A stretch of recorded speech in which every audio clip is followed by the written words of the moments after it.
Some objects feel heavy before you even know their story, not because they look dangerous, but because they seem to carry a silence that does not belong to ordinary things. The Dybbuk Box is one of those objects, a small antique cabinet, plain enough to be overlooked, yet over the years, it became one of the most infamous cursed objects in modern paranormal culture.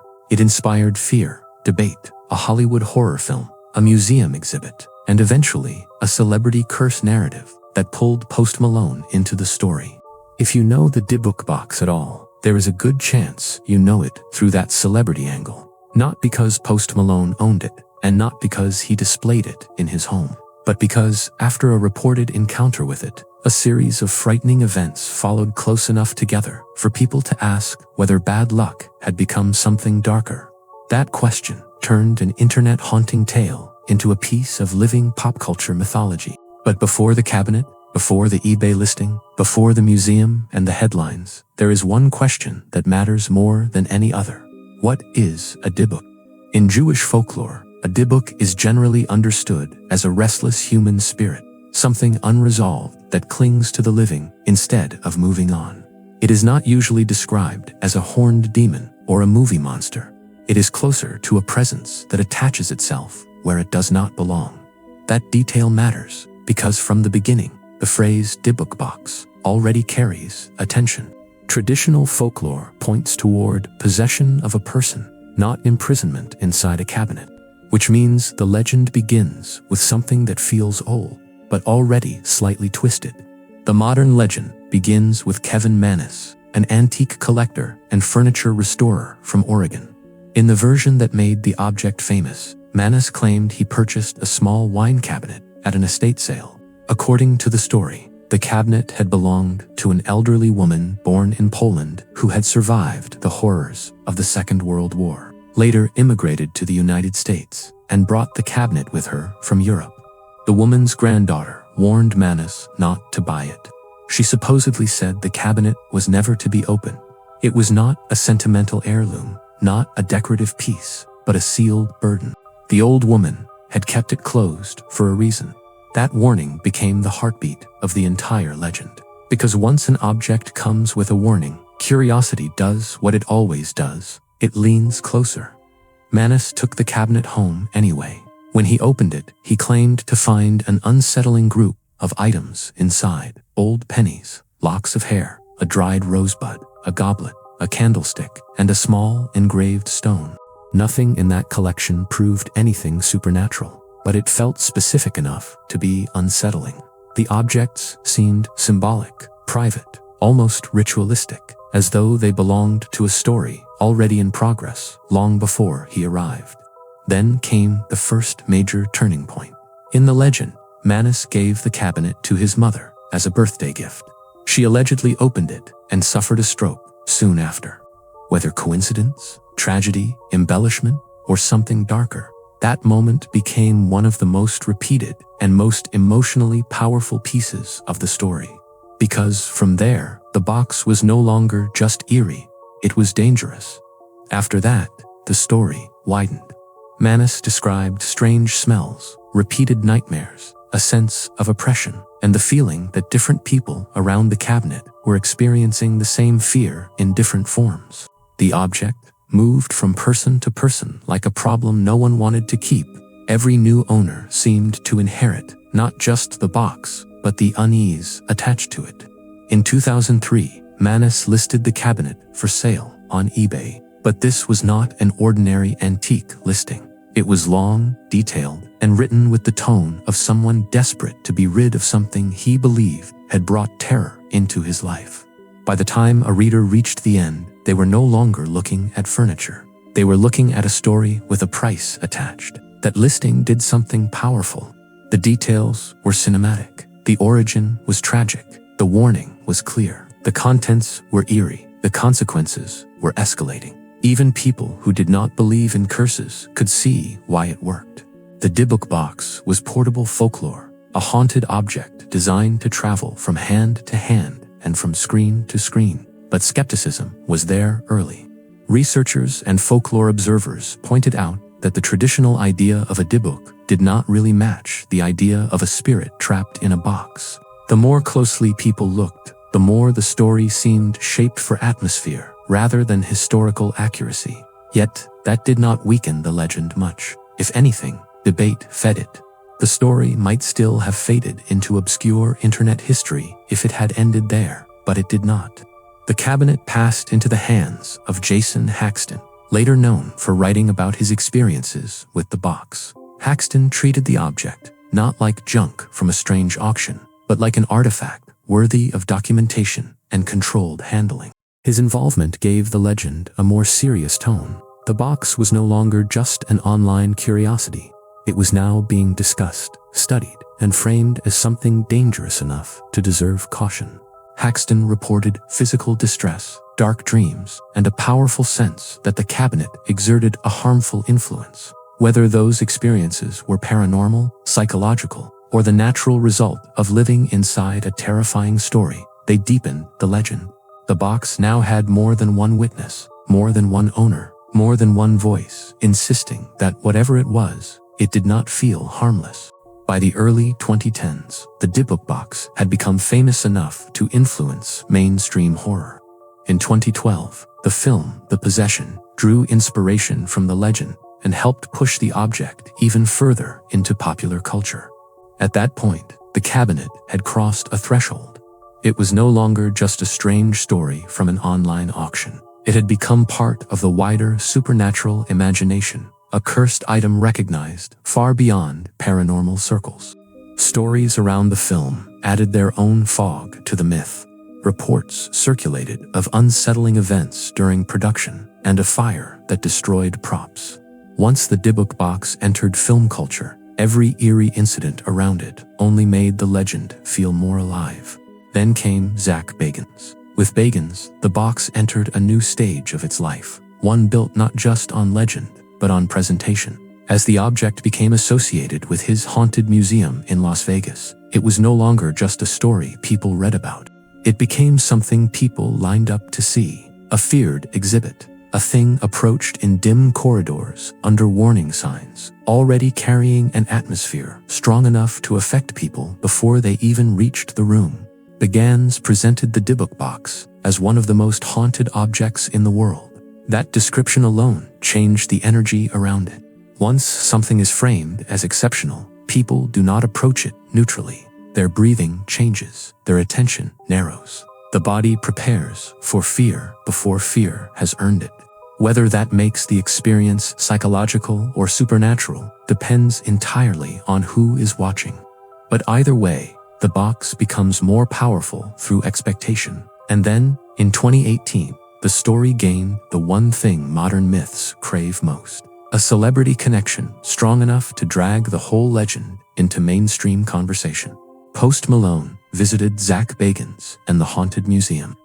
By then, Malone was already one of the biggest music stars in the world, which meant anything strange involving him would travel far beyond paranormal TV and horror forums. According to Bagans, the visit quickly became unsettling. He said he and Post Malone went into the Dybbuk Box room, and at one point, Bagans touched the box, while Malone placed a hand on Bagans's shoulder. Bagans described feeling overwhelmed, shaking, even crying out, as though something had passed through that contact.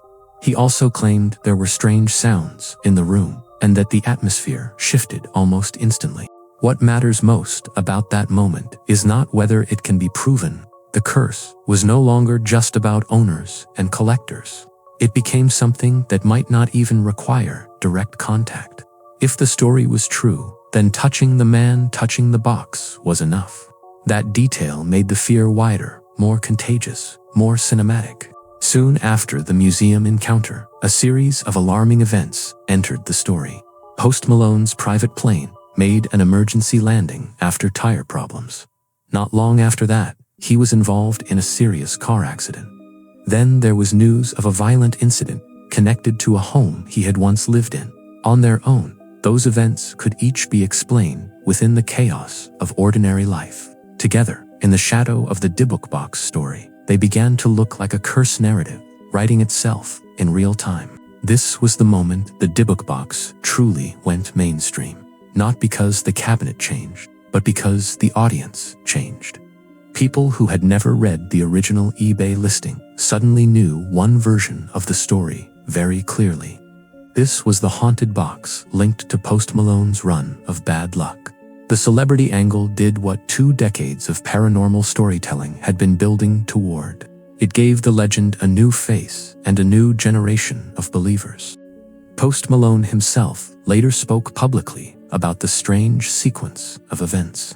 What made those remarks powerful was not theatrical certainty, but the opposite. He did not sound like someone trying to sell a ghost story. He sounded like someone acknowledging that a weird pattern had followed an even weirder encounter. For many viewers, that kind of uncertainty is more persuasive than any polished paranormal monologue could ever be.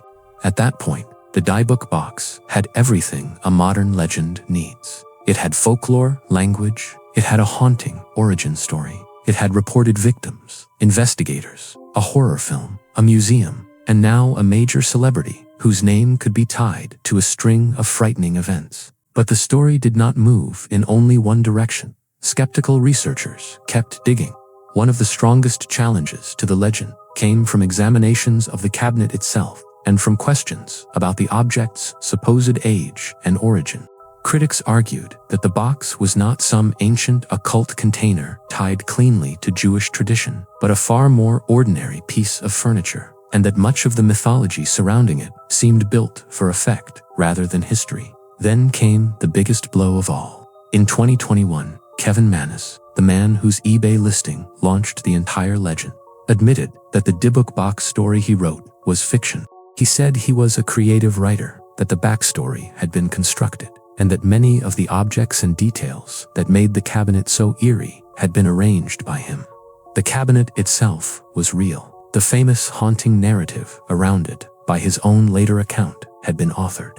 That revelation should have ended the story. For many people, it did, but not for everyone. And that is what makes the Dybbuk Box so fascinating. Because once a cursed object story enters enough minds, passes through enough hands, and gathers enough fear, a confession does not always kill it. By the time Manis spoke, the legend had already grown beyond him. Other people had claimed experiences. A film had been made. A museum had enshrined it.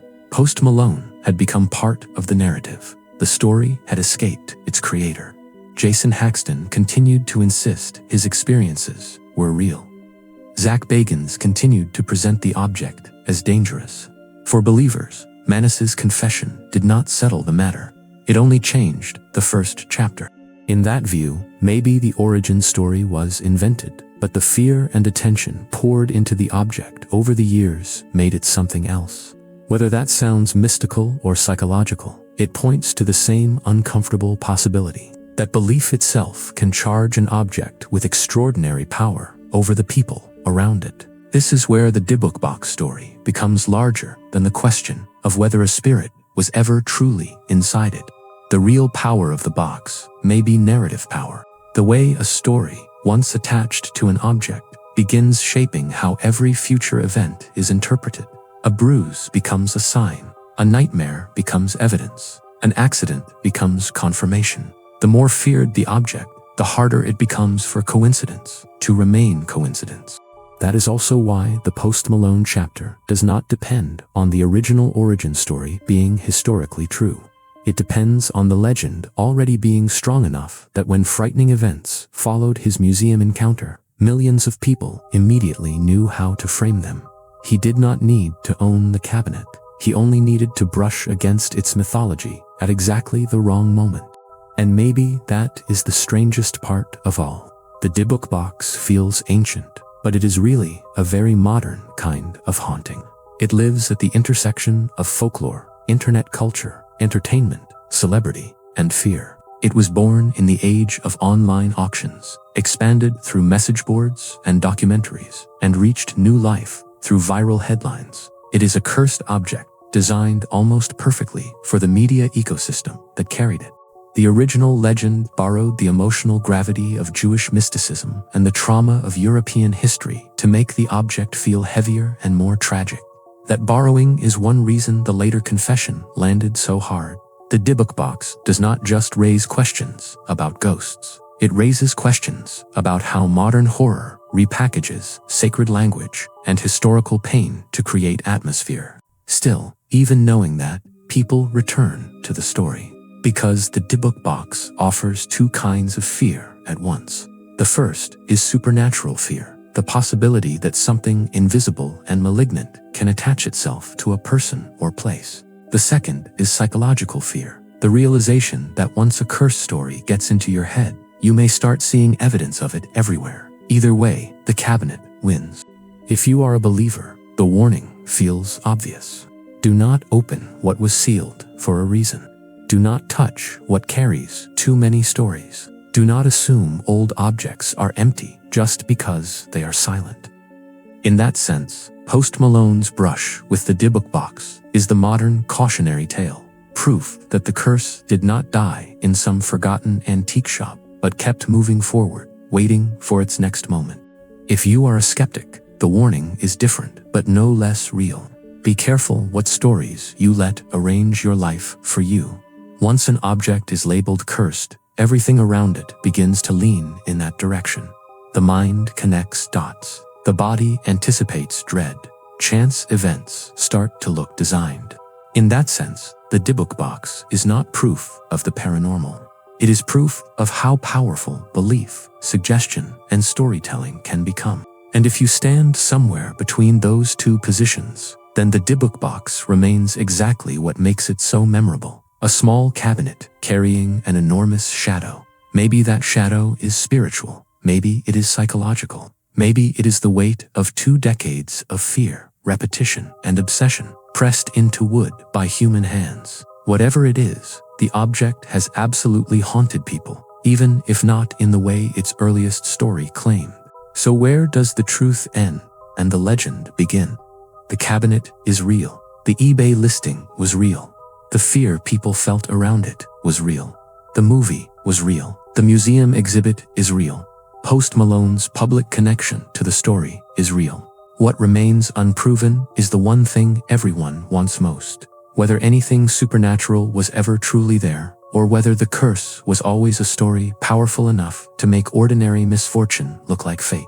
Maybe that unresolved space is exactly where the Dybbuk Box belongs, because certainty would end the story, and mystery is the thing that keeps it alive. Every confession opens a new argument. Every debunking leaves behind one unsettling anecdote. Every celebrity mention pulls the old cabinet back into the light. It survives because it never closes cleanly. Like the doors of the box itself, the story always seems to stop just short of shutting all the way. And that may be the final twist. The Dybbuk Box might never have needed a spirit trapped inside it at all. The thing that gave it power may have been us from the beginning. Our curiosity, our dread, our hunger for patterns, and our habit of breathing life into stories that frighten us most. From an online auction to a Hollywood film, from a haunted museum to a brush with Post Malone, this small cabinet became something larger than any one owner could control. So the next time you hear the phrase Dybbuk Box, remember that you are not just hearing about a haunted object. You are hearing about folklore reframed, fear commercialized, belief amplified, and a legend that adapted itself perfectly to the modern world. A plain cabinet, a heavy story, and a warning that, even now, people still cannot resist testing.